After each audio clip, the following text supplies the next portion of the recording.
¿no? La política exterior es la más importante, es la que cuenta, porque realmente el mundo en el que vivimos es el que termina delimitando el marco de lo que es posible, de lo que no es posible, y el marco de las condiciones en las que vivimos. Sin ir más lejos, el año pasado, después de la invasión de Rusia a Ucrania, aumentó el precio del pan en la Argentina, en todo el mundo, pero también en la Argentina, que es productor de trigo, para hacerse una mínima idea de lo que puede significar esto. Y lo que vimos en Ucrania, lo que estamos viendo en Ucrania, es solamente una parte muy chiquita de una película mucho más grande que está teniendo una evolución que a mí me preocupa muchísimo y que nos lleva a un escenario en el que quizás el mundo dentro de poco tiempo cambie de manera muy rápida y muy profunda hacia algo muy distinto a lo que estamos dando por sentado ahora. Quiero hacer un breve repaso de algunos hechos que están sucediendo en estos días, algunos de ellos en las últimas horas, algunos de ellos hace apenas minutos, pero que dan cuenta de que el mundo, a una velocidad cada vez más acelerada, se está transformando en un polvorín.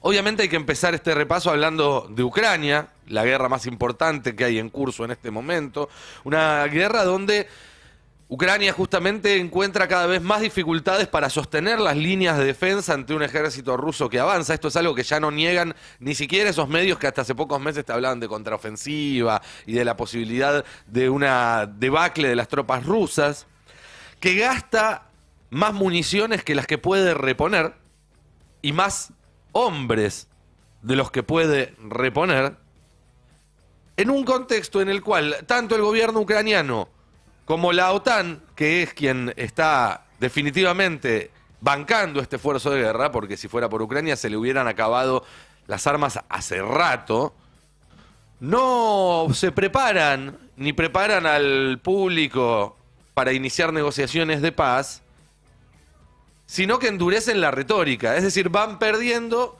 y endurecen la retórica, lo cual habla de una posible escalada.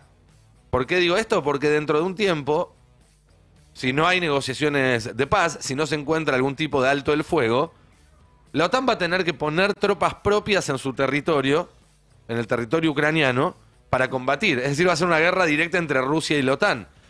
O va a tener que darle aviones que van a tener que despegar de aeropuertos en Polonia, en Lituania, en Estonia, porque los aeropuertos ucranianos están todos al alcance de los misiles rusos.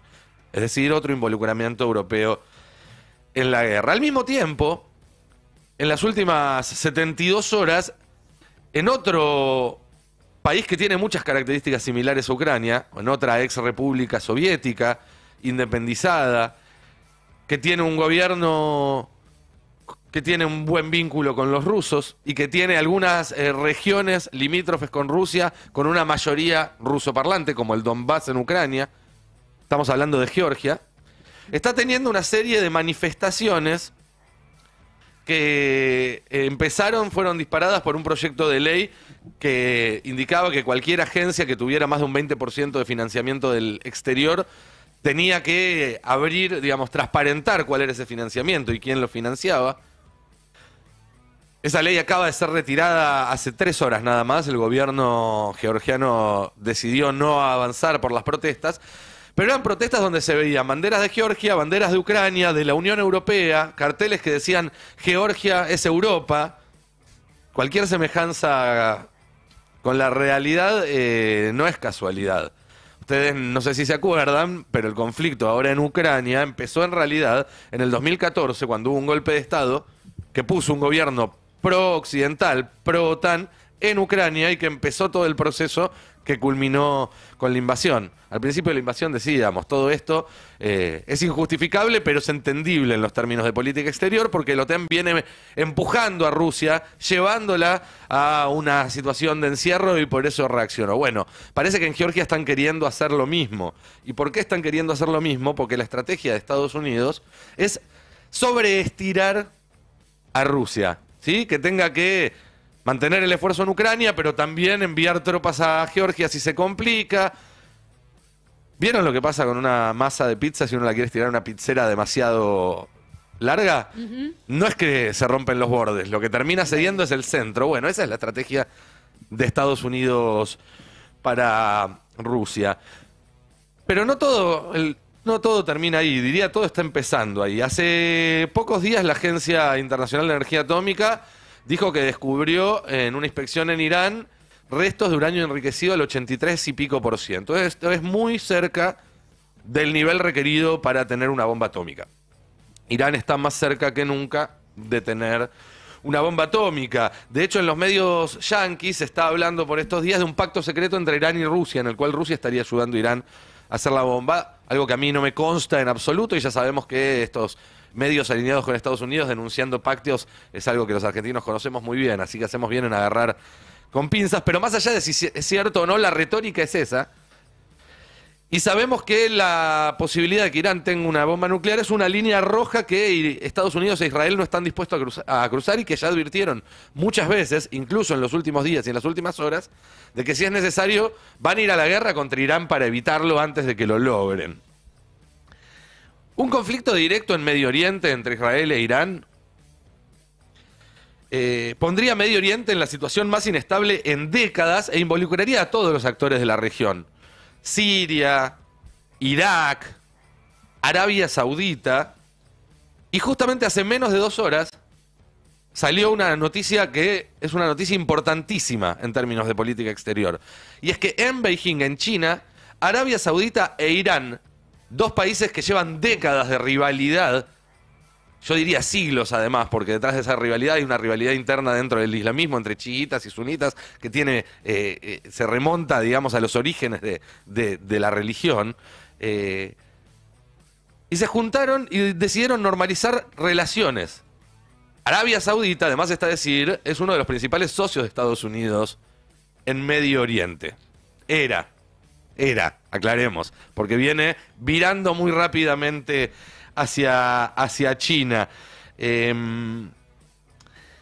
Todo esto además sucede simultáneamente a que Israel, que está en un proceso de ultraderechización inédito, está soportando las protestas más importantes de su historia, porque hay una parte muy importante de la sociedad israelí que decidió finalmente oponerse a el apartheid que está llevando a cabo el Estado israelí con los palestinos, pero no solo eso, sino al viraje autoritario del gobierno de Benjamín Netanyahu en esta nueva etapa aliada con lo más rancio de los colonos y de la ultraderecha. Siempre sabemos que cuando hay protestas, cuando hay muchos problemas internos en un país, la tentación de un conflicto externo que distraiga la atención y que unifique líneas adentro es más grande todavía. Y eso le agrega una cuota más de tensión a la situación en Medio Oriente. Pero además, porque esto es es como cuando uno tira una piedra a un lago, son círculos concéntricos que se van abriendo. Se inició, ya estamos viviendo una nueva etapa de proliferación nuclear donde no solamente Irán aparece con la posibilidad de tener la bomba, ¿sí? No solamente Rusia, que renunció al tratado New START con Estados Unidos hace un par de semanas, y Estados Unidos, que no se va a quedar atrás, y China, que no se va a quedar atrás, van a seguir construyendo bombas, ¿sí? Ya todos los analistas dan por sentado que en los próximos años Japón, el único país al cual lo bombardearon con armas atómicas, va a hacer su propia bomba atómica, porque ya no puede confiar en el esquema de la paz. Y después de Japón habrán otros que sigan el mismo camino. La tecnología para hacer una bomba atómica es una tecnología que tiene 70 años ya. No es tan difícil. No es imposible de hacer como lo era hace 30 o 40 años. Todo eso, insisto, ramificaciones, cuestiones que se amplían. Imaginen lo que puede pasar en un conflicto entre Israel e Irán si Irán cierra el estrecho de Hormuz. Es el estrecho que cierra el Golfo Pérsico, del cual sale casi todo el petróleo del mundo. La subida de precio del año pasado va a ser un chiste respecto con lo que puede llegar a pasar si Irán entra en una guerra con Israel y Estados Unidos. Para que se hagan una idea, digo, de las incertezas en las que vivimos. Y en este contexto, además, ayer inició su tercer mandato en China Xi Jinping, el primer presidente chino desde Mao en acceder a un tercer mandato. Y quiero recuperar algo que habían hablado ayer Laura Carpinetta con Navarro, que son unas declaraciones del canciller chino, que advierte que Estados Unidos está yendo en una dirección en la cual, si no se mueve esa dirección, va a haber conflicto. Por ejemplo, mandando tropas a Taiwán. Por ejemplo, poniendo más bases en las Filipinas, en Japón. Es decir, China lo que está advirtiendo ahora es que Estados Unidos está haciendo con ellos lo que hizo con Rusia durante los últimos 20 años y que llevaron esa invasión. Esta idea de te rodeamos y te rodeamos hasta que no quede otra que reacciones. Y además, ahí están tomando medidas económicas, además de militares. Perdón, por ejemplo, Nico, sí. en el caso de China, además de Taiwán, ¿con qué lo están haciendo? Bueno, esa presión de nuevas Estados bases Unidos. en Filipinas, Perfecto. nuevas bases en Okinawa, que es la isla más austral de Japón, cuestiones retóricas, funcionarios de Estados Unidos Claro. hablando de conflicto con China, o noticias como la de ayer de que Holanda restringió la exportación de microchips, Holanda uno de los principales proveedores de microchips de Occidente, de microchips a China. ¿Qué problema tiene el gobierno de Holanda con China? Absolutamente ninguno. Lo hace por presión de Estados Unidos y China se da cuenta de que eso es un acto de agresión económica, pero es un acto de agresión. Uno tiene que preguntarse también en este caso, porque hablamos de inestabilidad, si el que se está sobreestirando, como la masa de la pizza, no es Estados Unidos, que le está costando sostener el ritmo del conflicto en Ucrania y al mismo tiempo está abriendo frentes en el Pacífico con China y en Medio Oriente. ¿Sí? ¿Y qué puede llegar a ser un gobierno de Estados Unidos si de repente se ve en un conflicto más grande que el que puede afrontar un país que siempre estuvo acostumbrado desde hace casi 3/4 de siglo a estar siempre en superioridad de condiciones y a dar batallas asimétricas? ¿Qué puede pasar en esta situación? Bueno, la respuesta es más inestabilidad, más incertezas respecto al futuro de este planeta, porque además una guerra entre Estados Unidos y China no se parecería a ninguna de las guerras que vimos en estos años, Afganistán, Irak, Vietnam. Sería una guerra en la cual, en principio, China tiene la capacidad de que se juegue por primera vez en territorio de Estados Unidos. ¿Ustedes se imaginan misiles cayendo sobre ciudades de Estados Unidos y lo que eso puede significar para la opinión pública, para el gobierno de Estados Unidos? Bueno, estamos realmente ante un escenario donde el futuro es muy incierto. Y todos los hechos que acabo de enumerar sucedieron en los últimos 10 días. ¿Sí? En los últimos 10 días. ¿A qué viene todo esto? A que en Argentina estamos discutiendo mandar a las Fuerzas Armadas a urbanizar villas cuando tendríamos que estar preocupándonos qué vamos a hacer cuando vengan por nuestro litio, cuando vengan por nuestro gas, por nuestro petróleo, porque en un escenario de una guerra como esa, no nos lo van a pedir por favor. No nos lo van a pedir por favor, van a venir a matarse por esos recursos en la Argentina. Y Argentina va a tener que tener elementos para protegerlos. Es urgente que empecemos a pensar en dotar a nuestras Fuerzas Armadas de una doctrina y de capacidades para hacer lo que tiene que ser su única misión en este siglo para la Argentina, que es proteger a los argentinos y a nuestros recursos. Y políticamente hablando, ¿no vamos a debatir esto en la campaña? ¿A quién vamos a votar en octubre? ¿A alguien que nos va a alinear automáticamente con uno de los dos bandos en esta guerra? ¿Que además es el beligerante y que además probablemente sea el que pierda? ¿O con un gobierno que sepa mantener una tercera posición, que sepa utilizar las ventajas estratégicas que tiene la Argentina para que este nuevo escenario redunde en mayores posibilidades para el país? Digo, creo que es una pregunta que deberíamos hacernos y discutir en los próximos meses antes de ir a meter nuestro voto en las urnas. Un país unido por la radio.